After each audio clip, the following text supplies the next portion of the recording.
Hello, it's Miss Heaton signing in to talk with you today about gas laws. In class, you have hopefully already observed some of the relationships between pressure, volume, temperature, and number of particles, and seen kind of on the macro scale, the large scale, how these variables are related as it relates to a particular sample of a gas.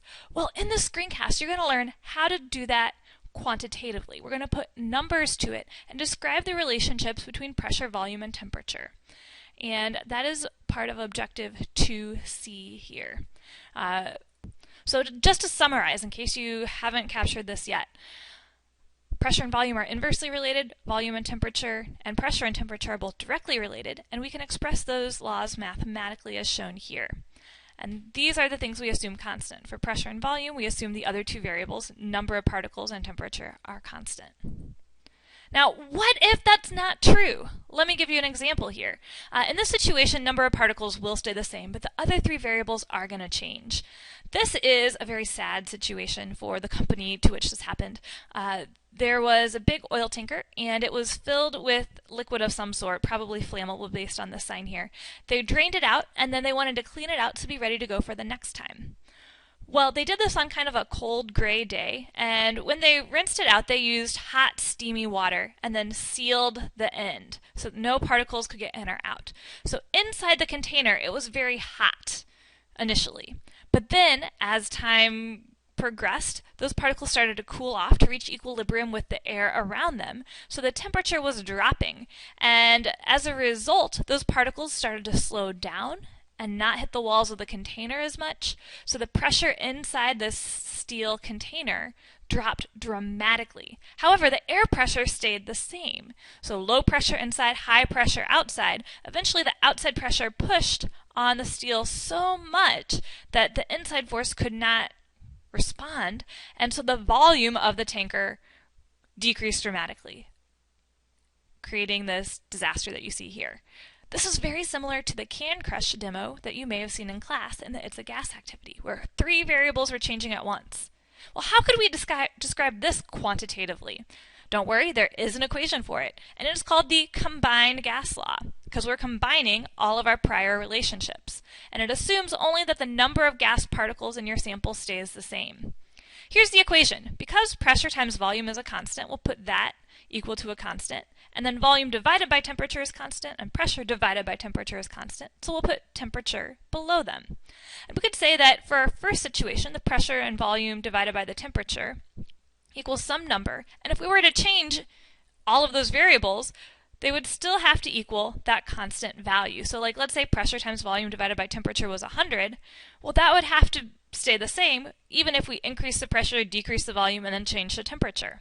So we sometimes call this P1V1 over T1 equals P2V2 over T2, which has nothing to do with R2D2, our favorite little space alien. But we will be using this equation again and again to calculate quantities related to pressure, volume, and temperature. And the great thing is, once you learn this equation, you can describe any other relationships between the other two. For example, let's say that temperature stays the same before and after. Temperature doesn't change, it stays constant. Well, pressure 1 times volume 1 equals pressure 2 times volume 2. What if we wanted to keep pressure the same? Well, volume divided by temperature equals new volume divided by new temperature. And finally, you could do the same thing with the volume. So you just need to learn this one equation and apply it in every situation. So let's try it. We've got a situation here where a gas has a pressure of 765 torr at 23 degrees Celsius. We want to find the temperature at which the pressure will go to 560 torr.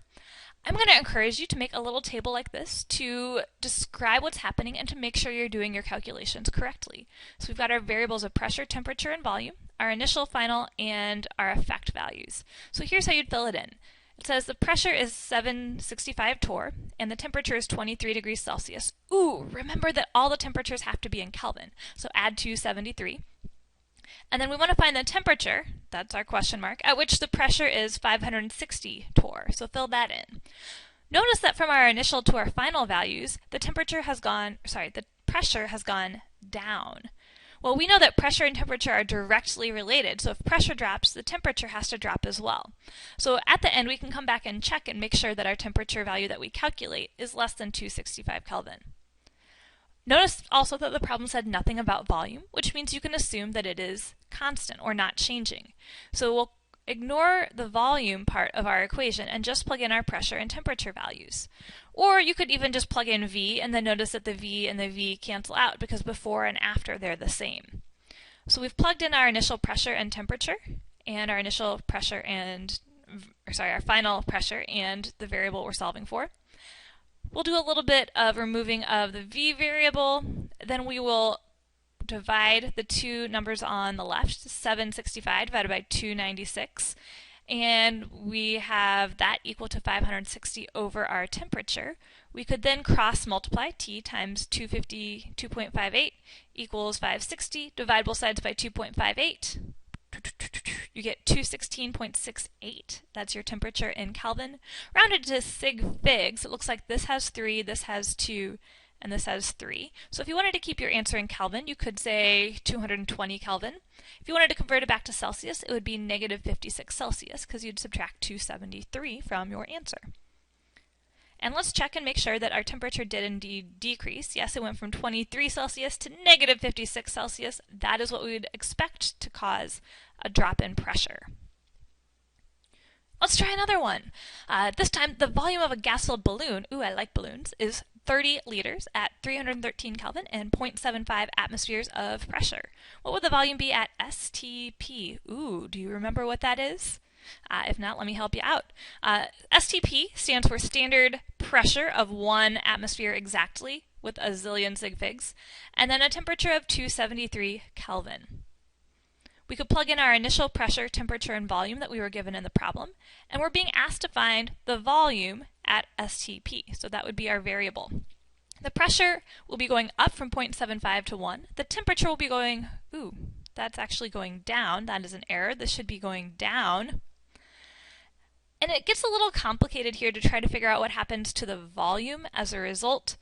You might be able to say, well, the pressure is going up, so the volume should go down, but the temperature is going down, so the volume should go down. Sometimes those variables will contradict, so when you have all three of your variables changing, you may not be able to predict the effect right away.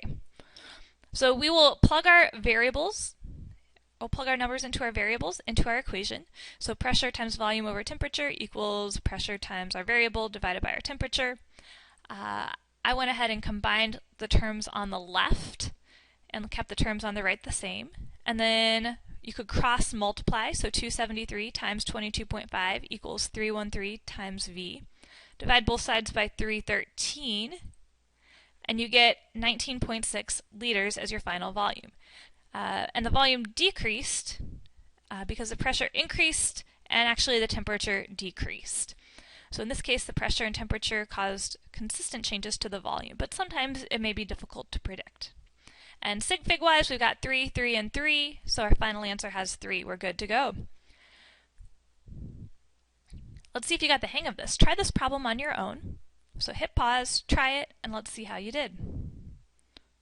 One thing to notice is that the pressures are in different units. Those units need to be consistent. They don't have to be in any particular kind of unit, but they do need to be consistent with each other. So when you plug in your numbers to your chart, the pressure is 1.48 atmospheres.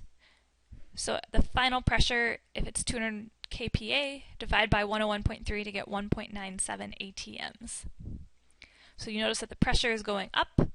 The volume then should be dropping. So when we plug that into our equation, let's see if that is true. This time the temperature is not mentioned, so the temperature is not changing. We could rewrite that equation without having the temperature in it. 1.48 times 100 is 148. That's equal to 1.97 times our volume. Divide both sides by 1.97 to get V by itself, and you should get a volume of 75.1. And we know it's milliliters because the volume initially was in milliliters. We've got 3 sig figs because all of our given numbers have 3 sig figs. And our volume did drop as expected because the pressure was increasing. Well, folks, that is gas laws in a nutshell.